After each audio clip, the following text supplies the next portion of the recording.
Hello दोस्तों, online जी के भंडार में आप सभी का स्वागत है। आज हम द्वितीय श्रेणी शिक्षक के पेपर सेकंड हिंदी के बारे में चर्चा करने जा रहे हैं, जिसमें क्या क्या सिलेबस शामिल है। ठीक है दोस्तों, इसकी हम बात करें तो इसमें जो हिंदी में टोटल 150 प्रश्न पूछे जाएंगे, वो भी दो दो अंकों के होंगे। 300 अंकों का पूरा पेपर होगा। आपका समय जो है वो 2.5 घंटे का है। ठीक है, 2.5 घंटों में आपको 150 प्रश्न करने हैं। 1/3 नेगेटिव मार्किंग है इसमें। ठीक है दोस्तों, उसके बाद में इसके सिलेबस की बात करें हम तो सिलेबस को 4 भागों में विभक्त किया गया है। कितने भागों में? 4 भागों। पहले भाग में शामिल किया गया है इसमें माध्यमिक एवं उच्च माध्यमिक स्तर के जो चीज़ें आती है उसमें हिंदी में वो चीज़ें शामिल की गई, जैसे वर्ण व्यवस्था के अंतर्गत स्वर आ गए, व्यंजन आ गए, इनका वर्गीकरण लिया गया है। ठीक है दोस्तों, उसके बाद में शब्द वर्गीकरण को लिया गया है। शब्द वर्गीकरण को 2 आधार पर लिया गया है, एक तो स्रोत के आधार पर, दूसरा है व्याकरणिक आधार पर। ठीक है, स्रोत के आधार पर जैसे तत्सम, तद्भव और विदेशी शब्दों को शामिल करते हैं हम। व्याकरणिक आधारित आधार पर विकारी शब्द, अविकारी शब्द को लिया गया है और उनके उपभेद भी शामिल है। ठीक है दोस्तों, व्याकरणिक कोटियाँ में बात करें हम तो लिंग, वचन, काल, कारक, वाच्य, ये सभी इसमें शामिल है। शब्द रचना की बात करें हम तो शब्द रचना के अंतर्गत संधि ली गई है, समास लिए गए हैं, उपसर्ग लिए गए हैं, प्रत्यय लिए गए हैं। ठीक है दोस्तों, शब्द ज्ञान की बात करें हम तो जिनमें हमें शब्दों का ज्ञान हो जाता है उसमें लिए गए हैं पर्यायवाची शब्द, विलोम शब्द, अनेकार्थक शब्द, समश्रुति भिन्नार्थक शब्द, वाक्यांश के लिए एक शब्द। और आगे हम देखते हैं तो आगे शब्द वाक्य रचना ली गई है। वाक्य रचना के अंतर्गत वाक्य का स्वरूप, पदक्रम, अंग और भेद, उपभेद। ठीक है, ये सभी वाक्य रचना से लिए गए हैं। ठीक है, उसके बाद में शब्द शुद्धिकरण ली गई हैं शब्द वो उसके बाद में वाक्य शुद्धिकरण भी लिया गया है। विराम चिन्हों का सही प्रयोग कैसे करना है, विराम चिन्हों का परिचय भी इसमें शामिल है। मुहावरों, लोकोक्तियों का परिचय भी इसमें शामिल है।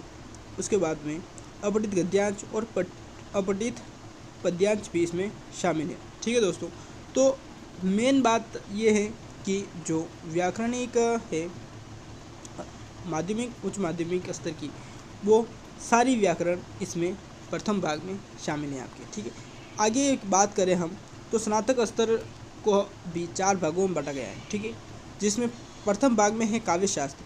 काव्यशास्त्र में कुछ चीज़ें हैं जो शामिल की गई है, जैसे शब्द शक्तियों का भेद, उदाहरण हो गए, काव्य की रीतियाँ हो गई, काव्य गुण हो गए, काव्य दोष में है श्रुति कटुत्व दोष, रामत्व दोष, अप्रतित्व दोष, क्लिष्टत्व दोष, अकर्मत्व दोष, दुष्कर्मत्व दोष। ठीक है, ये सभी दोष के अंतर्गत शामिल है।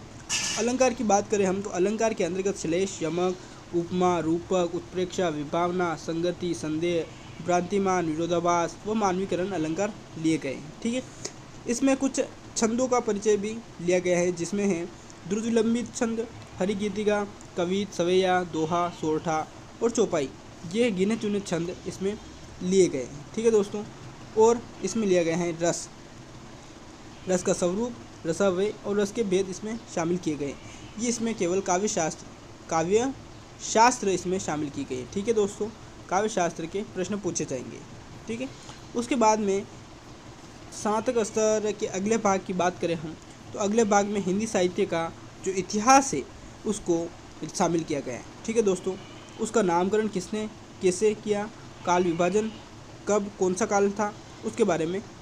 ठीक है, उसके बाद है इसमें है आदिकाल, भक्तिकाल एवं रीतिकाल के काव्य धाराएँ ली गई हैं, प्रवृत्तियाँ ली गई हैं, प्रमुख रचनाएँ ली गई हैं और रचनाकार के बारे में भी प्रश्न आ सकते हैं। ठीक है दोस्तों, आगे हम बात करें तो आगे आधुनिक काल से पद्य का विकास कैसे हुआ। ठीक है, उसके बाद में भारतेंदु युग भी शामिल है, इसमें दिग्वेदी युग शामिल है, छायावाद शामिल है, प्रगतिवाद शामिल है, नई कविता शामिल है। ठीक है दोस्तों, ये अपना आधुनिक काल हो गया और आधुनिक काल से ही और गद्य का विकास भी इसमें शामिल किया गया है। कहानी, उपन्यास, नाटक, निबंध, संस्मरण, ये सभी आधुनिक काल में लिए गए हैं। ठीक है दोस्तों, इसके बारे में भी आपको जानकारी रखनी है। ठीक है दोस्तों, आगे स नंबर की बात करें हम, स में हमारे हिंदी भाषा का उद्भव कैसे हुआ, उसका विकास के बारे में पूछा गया है। हिंदी एवं उसकी सहायक जो बोलियाँ हैं उनका सामान्य परिचय देना है हमें, और देवनागरी भाषा का विशेष तौर पर ध्यान रखना है। ठीक है दोस्तों, उसके बाद में इसके सेकंड नंबर के द ऑप्शन की बात करें हम, तो इसमें कुछ रचनाएं शामिल की गई हैं। ठीक है, गिनी चुनी रचनाएं हैं जिनको विशेष रूप से हमें सेकंड ग्रेड में प्रश्न इनके पूछे जा सकते हैं। ठीक है दोस्तों, जैसे इसमें है कबीर ग्रंथावली, इस साखी के प्रथम 5 अंग और प्रथम 10 पद इसमें शामिल किए गए। ठीक है दोस्तों, तुलसीदास के अंदर रामचरितमानस का बालकांड पूछा जाएगा। उसके बाद में सूरदास का भ्रमण गीत सार पूछा जाएगा जिसमें प्रथम 20 पद शामिल है। ठीक है दोस्तों, मीराबाई है जिनकी मीराबाई पदावली ली गई है, इसके प्रथम 20 पद आपको पढ़ने हैं ठीक से। ठीक है दोस्तों, उसके बाद में बिहारी रत्नाकर की प्रथम 20 दोहे आपको पढ़ने हैं।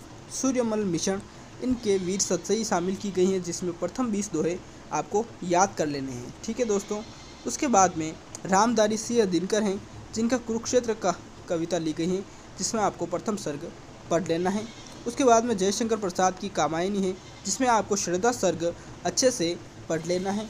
उसके बाद में आचार्य रामचंद्र शुक्ल हैं जिनके चिंतामणि निबंध को लिया गया है। ठीक है दोस्तों, इसका प्रथम जो भाग है फर्स्ट उसको लिया गया है। ठीक है दोस्तों, उसके बाद में आगे बढ़ते हैं हम, तो मोहन राकेश के जो रचना है लहरों के राजहंस उसको भी शामिल किया गया है। यादवेंद्र शर्मा चंद्र का खून का टीका जो रचना है उसको भी इसमें शामिल किया गया है। कहानियाँ भी कुछ शामिल है इसमें, जैसे उसने कहा था चंद्रदर्श शर्मा गुलेरी की कहानी है, पूस की रात प्रेमचंद की कहानी है, पटाक्षेप नहीं होगा हेतु भारद्वाज की कहानी है, उजाले के मुहासिब ये विजयदान देथा की कहानी है। ठीक है, इनको भी इसमें शामिल किया गया है, इनको भी आपको अच्छे से पढ़ना है। ये जो चीज़ें हैं, इनको छोटी छोटी चीज़ें हैं, ये आपके नंबर में बढ़ोतरी कर सकती है। ठीक है दोस्तों, आगे बढ़ते हैं हम, तो इसके जो तीसरा भाग है, तीसरे भाग में आपके हिंदी की जो शिक्षण विधियाँ हैं उनको शामिल किया गया है। ठीक है दोस्तों, इसमें भाषाई कौशलों का विकास हो गया। ठीक है, उसमें शिक्षण कैसे क्या हो गया, उच्चारण, श्रवण, वर्तनी वाचन, ये आपके सस्वर वाचन, मौन वाचन, ठीक है, अभिव्यक्ति हो गई, लिखित अभिव्यक्ति, मौखिक अभिव्यक्ति, ये आपके शिक्षण के अंतर्गत शामिल हुए हैं। ठीक है दोस्तों, उसके बाद में हिंदी की विभिन्न विधाओं का शिक्षण हो गया और शिक्षण विधियाँ हो गई। पाठ योजना का निर्माण कैसे करना है उसके बारे में भी प्रश्न पूछे जा सकते हैं। दैनिक पाठ योजना के बारे में और इकाई योजना के बारे में प्रश्न पूछे जा सकते हैं। गद्य शिक्षण, पद्य शिक्षण, व्याकरण शिक्षण, रचना शिक्षण, कहानी शिक्षण, नाटक शिक्षण, इनके बारे में भी आपको कैसे पढ़ाना है इसके बारे में आपको प्रश्न पूछे जा सकते हैं। उसके बाद में इसके आ भाग की बात करें हम, तो आ भाग में इसमें शामिल है भाषा शिक्षण में निदानात्मक परीक्षण एवं उपचारात्मक शिक्षण। मतलब कोई लड़का यदि भाषा नहीं सीख पा रहा है तो उसका जो निदान है कैसे करें, उपचार कैसे करें, इसके बारे में भी प्रश्न पूछे जा सकते हैं। ठीक है दोस्तों, उसके बाद में भाषा शिक्षण में सहायक सामग्री का उपयोग कैसे करना है उसके बारे में भी प्रश्न पूछे जा सकते हैं। क्या क्या सामग्री उसमें आती हैं इसके बारे में भी प्रश्न पूछे जा सकते हैं।